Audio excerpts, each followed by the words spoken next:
BTS কে শুধুমাত্র মেয়েদের মতো মেকআপ করা গায়ক বা ছাপড়ি ব্যান্ড বলে হাসাহাসি করো, তারা হয়তো জানো না যে বিটিএস গত 10 বছর ধরে বিশ্বের সবচেয়ে বড় ইনভিজিবল মেন্টাল হেলথ ক্লিনিক চালাচ্ছে। 7 জন কোরিয়ান যুবক কিভাবে কোটি কোটি মানুষের জীবন ছুঁয়ে যাচ্ছে।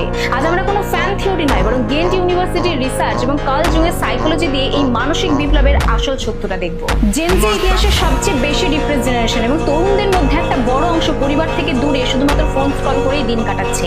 আমেরিকান সাইকোলজিক্যাল অ্যাসোসিয়েশনের পরিসংখ্যান বলছে যে 42% মানুষ আজকে হোপলেসনেসে ভুগছে এবং WHO 2023 সালের রিপোর্ট অনুযায়ী প্রায় 28 কোটিরও বেশি মানুষ আজকে ডিপ্রেশনে আক্রান্ত।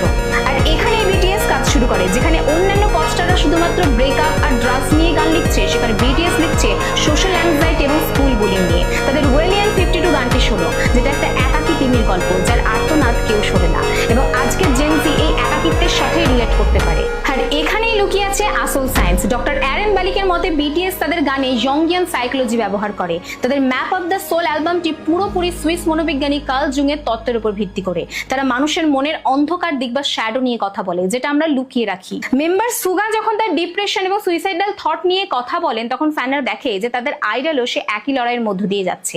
আর এখান থেকেই তৈরি হয় কালেকটিভ হিলিং এর, যে এমন একটা অনুভূতি যে হতাশ হওয়া কোনো অপরাধ নয়। এবার বিটিএস সম্পর্কে কিছু জ ড্রপিং ডেটা দেখো। 2017 সালে ইউনিসেফের সাথে তাদের লাভ মাইসেলফ ক্যাম্পেইনটি 155টি দেশে প্রায় 10 কোটিরও বেশি মানুষকে প্রভাবিত করেছে এবং চাইল্ড প্রোটেকশন ফান্ডে প্রায় 15% পর্যন্ত কন্ট্রিবিউশন দিয়েছে। মেম্বার সুগা অটিজম আক্রান্ত শিশুদের জন্য মিউজিক থেরাপি প্রোগ্রাম চালাচ্ছেন এবং রিসেন্টলি অটিস্টিক শিশুদের হসপিটালে প্রায় $5 বিলিয়ন ডোনেশন দিয়েছেন। আর তাদের ফ্যান বেস আর্মি, এটা শুধুমাত্র ফ্যান ক্লাব নয়, এটা একটা গ্লোবাল পিয়ার সাপোর্ট ইকোসিস্টেম, যেখানে লাখ লাখ তরুণ তরুণী একে অপরের পাশে দাঁড়ায়।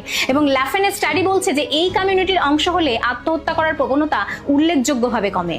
জার্নাল লা সোশিয়াল 2024 এর গবেষণা অনুযায়ী নিয়মিত বিটিএস শোনা মানুষের মেন্টাল ওয়েলবিং 2.9% পর্যন্ত বাড়ে, যা কোটি মানুষের মধ্যে একটা বিশাল পরিবর্তন। এবং সবশেষে একটা প্রশ্নই জাগে, আমরা কি তবে ব্যর্থ সমাজ? তাহলে কেন আজকের প্রজন্ম হাজার মাইল দূরের কয়েকজন গায়কের গানে জীবনের মানে খুঁজছে?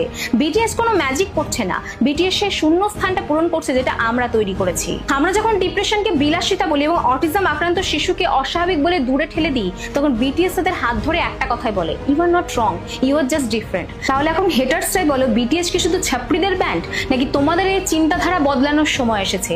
কমেন্ট করে তোমাদের মূল্যবান মতামত জানাও এবং দেখা হবে পরের ভিডিওতে।